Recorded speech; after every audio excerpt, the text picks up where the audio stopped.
right, welcome back for another CBSI Hot 10 show. Make sure you go over to comicbookinvest.com and check out the article where I may put a few extra little tidbits and details that I don't cover here on the show tonight. And yes, once again, you will be stuck just with me. Don't worry, the boys will be back soon. I just needed to run this one solo again because my schedule has been wonky the last couple of weeks. I've got new furniture coming in, redoing my son's room. My schedule is just kind of strapped for time. So couldn't organize getting everybody together, so I had to do this one by myself. So hopefully you don't mind too much with that. And hopefully you're enjoying everything else here on the channel. Please let me know what you think in the comments down below. Make sure that you like, you subscribe, you hit the alert button so you don't miss anything. Keep telling your friends so we can keep growing the channel. And for those of you who have still not tried Whatnot, now's your chance. You can use my link below. Get yourselves a free $15 to spend on whatever you want with whomever you want. No strings attached. I know there's a lot of hoopla going on with some of these trading card packs out of Whatnot. Hey, maybe get a little bit of a discount by using this code if you want to jump in and try things out like that. Again, it's up to you. You know, free $15, spend it however you like, no strings attached. You'll help the channel and get yourself something nice in the meantime. But apart from that, you know you're going to need supplies, so you might as well save yourself some money. Use my link and my code RENA10 over at BCW to save yourself 10% off when you know you got to get your bags, your boards, your boxes, your top loaders, all the stuff to keep your collectibles safe. You got to get them anyway, so if you're going to do it, you might as well save yourself some money. So there's a code you can use to save yourself 10%, and you can use the link down below in the video. Now, with all of that out of the way, if you just want to get into the list, don't worry. I will be starting it up right after the intro. So just hang on for a few seconds, all right?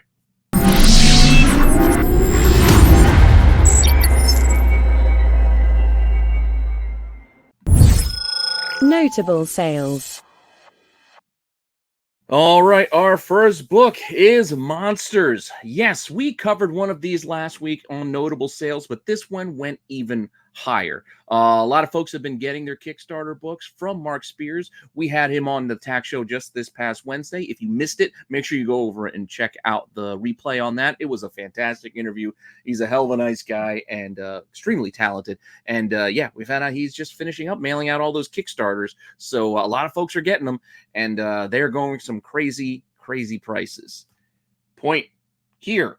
This is the Bridezilla cover from the Kickstarter. This is a chrome version that went out. This was at auction. I think it had 30 bids, and it sold for $431. Yes, it was signed, and it's number 3 out of 10, so there's only 10 of these, so very, very limited. And as Mark was telling us, some of the covers, since people were able to pick and choose like what sort of variation they might want, some of them only have like 1 or 3 copies. Like, he didn't print anymore. There's no extras. It's not like the others where there's prints for damages and overruns, etc. It's what people ordered. That's what he had made. So some of these books will be very, very difficult and potentially unique. So with that, this was an interesting sale. And like I said, there's a bunch more out there that have been moving. Keep an eye on them. That's all I'm saying. Now, apart from that, the other thing that really stood out this week, and a lot of folks have been talking about it, are these red foil books out of those Whatnot packs. This one in particular was the first, I think, big sale out of those packs. This is the Ultimate Spider-Man 1 red foil edition. I believe it's limited to 24 copies. This is one of those, again, those Whatnot trading packs where it's like it's almost like a trading card pack. Like you don't know what's inside. It could be a gold foil, silver foil, not a foil, whatever, a red foil, all these different versions. I don't know. I get it. It's like a scratch off. It's not really my cup of tea, but I get it for those who are into that. They were pretty expensive, so it's not surprising to see some of these expensive prices because this book sold for $1,600. And I know what you're saying. Well, it's a one-off thing. No, another one sold for $1,500 after this one. And then a red foil Doom also sold this week for $1,600. So I don't know. That's a lot of money to be thrown around. I get it. They're very, very limited. I mean, 24 copies of a Marvel book isn't something you see all the time. So I get it. It is a unique collectible. It's just some of those prices are just, again, they're notable. That's why I got to bring them up here. But them being exclusives, they don't qualify for the main list. And speaking of the main list, I guess we just might as well get right into it since it's just me today. Number 10. All right, so I played around here at the bottom of the list. I had a lot of different variations and versions. There's a couple of books that were, a little hot, a little not. I mean, realistically, this week, there's a lot of stuff that's outside of the New York Comic Con exclusives, which are doing pretty well. There's not a ton of volume on things. So with that said, news of Hush 2 has caused a little bit of a spur in some of these Hush books from Batman 608. I most notably saw a change and a little bit of a little bump in the second print. Granted, not a huge bump, but a bump nonetheless. So this Jim Lee cover is fantastic. It's awesome. Yes, there is a Page Punchers version that you can get with that toy for only like $10, but the original second print does pretty well if you can find it. Sure, only a half dozen sold, but last week there was only like 2 or 3, so it is a decent bump in volume when you factor it in that way, averaging $150, which is also a decent amount of money, and a CBCS 9.8 sold for $375 this week, which was something you don't rarely see. I mean, it's usually CGC these days, but CBCS 9.8 sold, so something to keep an eye on, something to watch. I was trying to take a look at the regular 608 to see if there's movement there, or 609, but yes, there's a little bit, but the Hush 2 announcement didn't cause as much of a stir as I would have expected. I noticed a little bit of a trend here where there might be a little bit of a slow reaction these days with the market and news. So we'll see if that continues or if this is just, an outlier. But that is our number 10 book. Hang on and let's get to our next one. Number 9. Number 9 is a high ratio incentive. I thought about a few things also putting down here at the bottom of the list. Absolute Batman 1 was one because that book is still selling very well. But those numbers are pretty static. Like volume-wise, as well as price, nothing moved. Even the high price for the week was the same as last week. So with no changes, I didn't feel right putting Absolute Batman on the list. But this week was the introduction of Absolute Wonder Woman to the marketplace. And I did notice that Absolute Wonder Woman, number 1, the 1/100 Jim Lee cover, just like the Batman, was selling above ratio. Now, when Absolute Batman came out, their first foray into the market, it was only like 120. This is already selling at about 150 right now at an average with a high of $200. Granted, only about a 10 to 12 sold or so far that I was able to track, but it's only been out a couple of days. So factor that in as well. Looks to be trending in that upwards direction. I don't know if it's just on the heels of Absolute Batman, people expecting a lot out of Wonder Woman as well, but I did read this. I did like this. So I'm looking forward to the next issue and seeing where it's going to go from here. But Absolute Wonder Woman, number 1, the 1/100, comes in at number 9. Just because, again, it was just a low amount of sales, a little bit of lower volume, but a decent premium for that high ratio incentive. Now, with that said, let's move on to our next one. Number 8. Going back to what I was saying with that announcements, then triggering like a slow reaction time. I think it was last week when we had like some Silver Sable sort of rumor news where, yes, Sony's still thinking of moving forward. So the first appearance of Silver Sable in Amazing Spider-Man 265, is moving pretty well over the last week or so. Again, not that huge rush I would have expected last week. It seems to have been a bit of a slower reaction time for the market to take action. Granted, only a couple dozen sales here, averaging about $30, depending on condition. There is a second print to keep an eye out for as well. CGC 9.8 sold for $185. I don't know the long-term value in the Silver Sable property or whatnot, but this still is an affordable key for a character that may or may not get a feature of some sort. So it is an interesting book and one that you should keep an eye out for, I would think. And definitely one I'm going to be watching in the weeks ahead to see if we get any more news or any more movement on this book. So with that said, let's just move on to lucky number 7. Number 7. Absolutely love this series. It's one of my favorite reads out there. Grommets, number 5 out of 7. The storyline is coming to a close very, very soon. This is the 1 in 10 incentive. I enjoy this cover immensely. I made sure I had to order one ahead of time. I still got it. It's coming in, I think, from Golden Apples where I ordered it. But the 1 in 10, the Brett Parson cover, it's just got that throwback vibe. Makes me think of those sex romp comedies of the 80s, your Porky's, your Revenge of the Nerds, etc. It's just fantastic. It's just something in the nostalgia feels just by looking at this silly cover. I enjoy it. So like I said, I had to make sure I got one, and I think a lot of people shared that sentiment because this 1 in 10 is doing well. Granted, not a ton of volume, still like a dozen, 10 to 20 sales, but it's averaging $25, which is well above that 1 in 10 ratio. And this even had a high sale of $50 this week. So again, one to watch. It's been a minute since one of these grommets 1 in 10s has kind of popped, but we've seen it before, including that number one, which it ended up reaching over $100. Not saying that's what's going to happen here, but something to keep an eye on, as we've seen a couple of these do pretty well on the aftermarket. And again, it's a great series. If you haven't read it, just get yourself a regular edition and give it a read, because it's a fun book. And it's almost over. It's almost over. 2 issues left. But with that, we still have a number of issues to cover here on the show, so let's get to our next one. Number 6.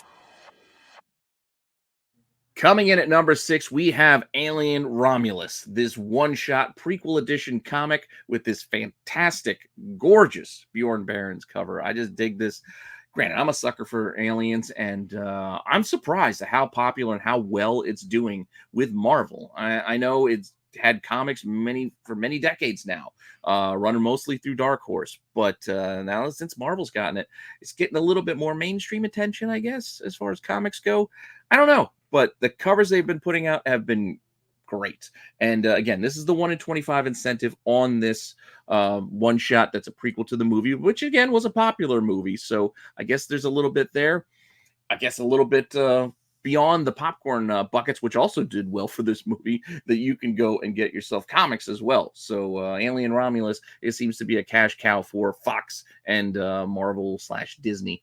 But yeah, if you don't know what I'm talking about, the popcorn buckets, go check out my popcorn video over on Toy Informer, because it's kind of interesting if you're into that sort of weird collectible thing. But here, our 1 in 25, we had over 20 sold. So again, another couple dozen there, averaging $35 to $40, which is a nice premium for a 1 in 25, hitting a high of $60. Not too bad for one of these books, and definitely something to keep an eye on, because again, we don't know how many shops ordered enough to qualify for this ratio, but it seems to be a hit with collectors. So keep an eye on it.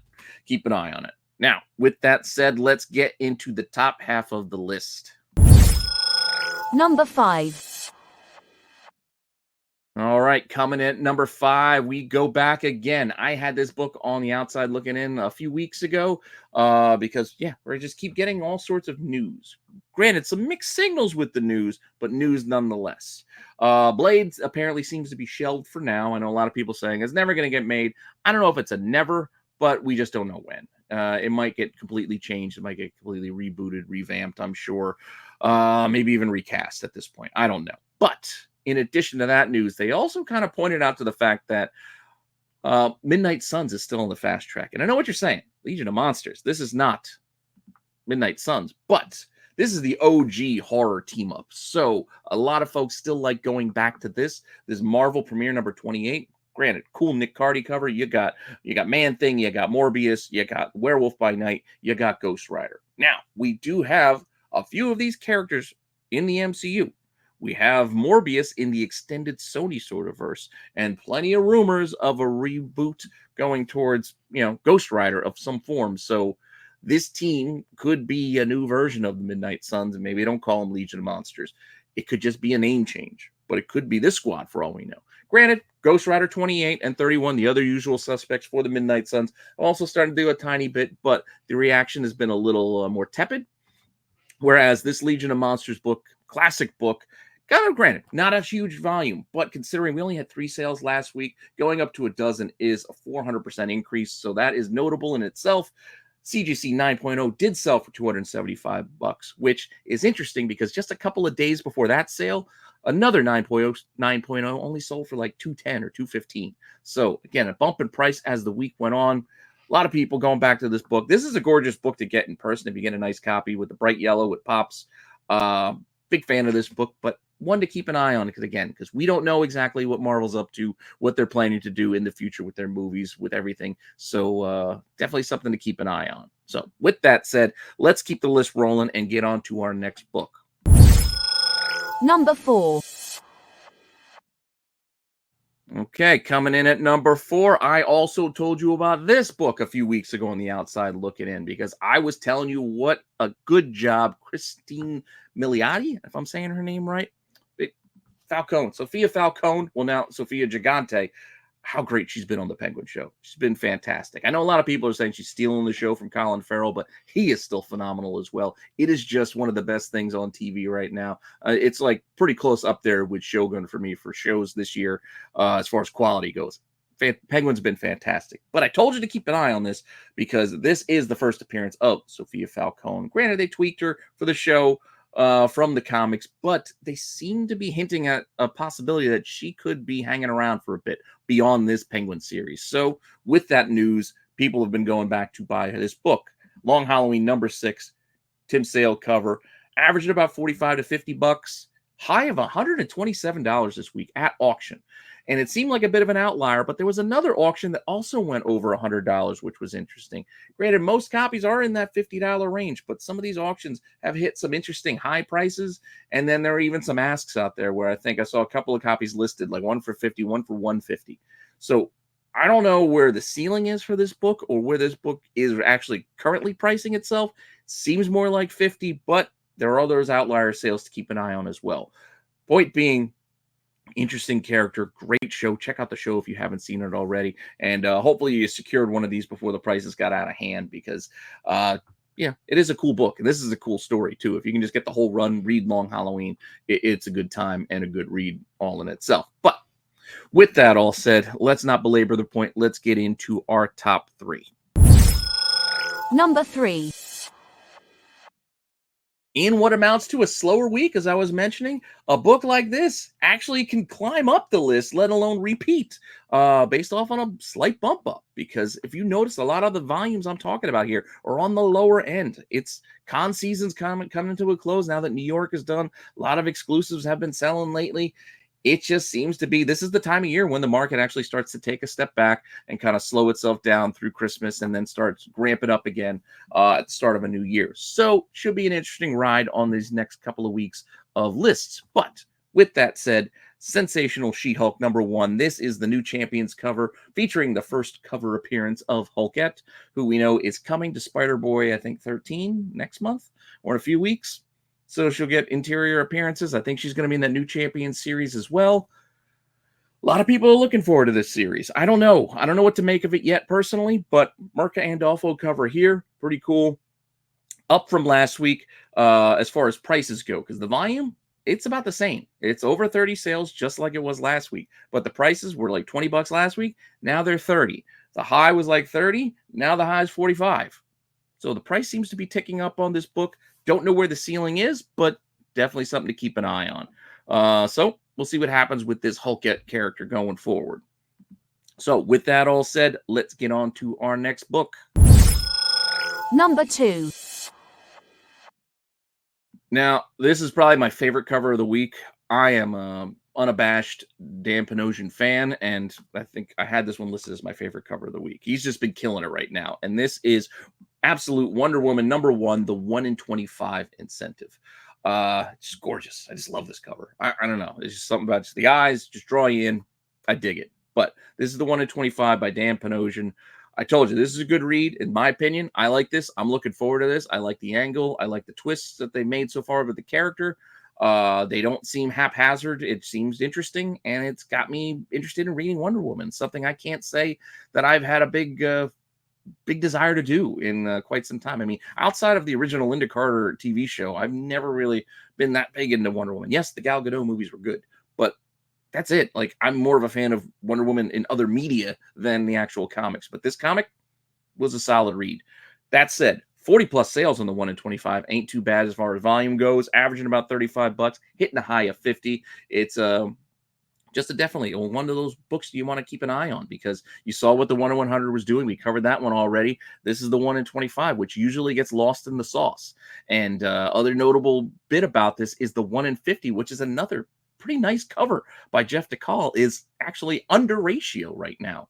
So this one seems to be all about the art. So that's the only thing I can point to because it's not the highest ratio. That's the 1 in 100. It's, you know, it's above ratio as opposed to the 1 in 50, which is under ratio. I mean, it's priced about the same as the 1 in 50. So I think it just has to do with the uptick in Dan Panosian fans, I guess. I don't know. Welcome aboard because I've been a fan for a while. He's been killing it lately. So with that said, That leaves us just with the last book left. Our top book, our number one of the week. So let's just take a look and see what it is. And our number one. I know you're probably gonna be mad at me because we talked about this book twice already, but I can't help it. This is what the market is doing, and the market is buying Absolute Wonder Woman, just like Absolute Batman before. And I mentioned they are still buying Absolute Batman, but without a change, I couldn't put it back on the list. But this just came out Wednesday. This is a cover price book of what, $5.99, I believe, on it. $4.99. So $4.99 buy-in. Absolute Wonder Woman number one. This is the cover A. Some of the other covers are doing the same here, but I'm focusing on cover A at this point with over 150 sold. It's averaging $10 these days, hitting a high of 15 already, and it's only been out 2 days. This is not something we see very often. It's taking the same kind of track as Absolute Batman, just maybe a little bit quicker to the punch than Batman did. But still, is it because of Batman? Is it on her own merit? I don't know. All I know is people seem to be enjoying, myself included, the Absolute universe so far. It is, again, mirroring a lot of the steps and markers we've seen with the Ultimate Universe, with Spider-Man before. And then remember, Black Panther came out after that. I don't know. I'm seeing a lot of the same things happening here. So it's definitely something to keep an eye on as the weeks go ahead. All I know is this was a good read.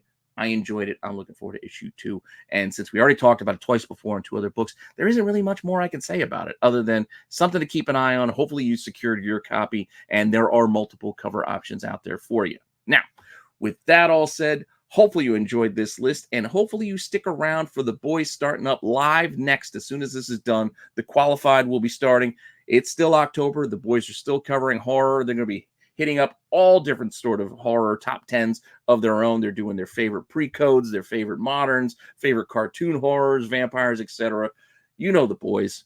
Go join them. Have some fun. Enjoy the spooky season and get into some of these horror books. And check out everything else here on the channel, too. SNS will be here tomorrow night. Dark Side on Sunday for your Star Wars needs. And then I'll start the week all up again with the Wednesday watch list on Monday. And yeah. Plenty more to come your way. So check out all the links I mentioned down below to save yourself and get yourself some free money. And with that all said, I'll see you all later with some more content. All right. Bye.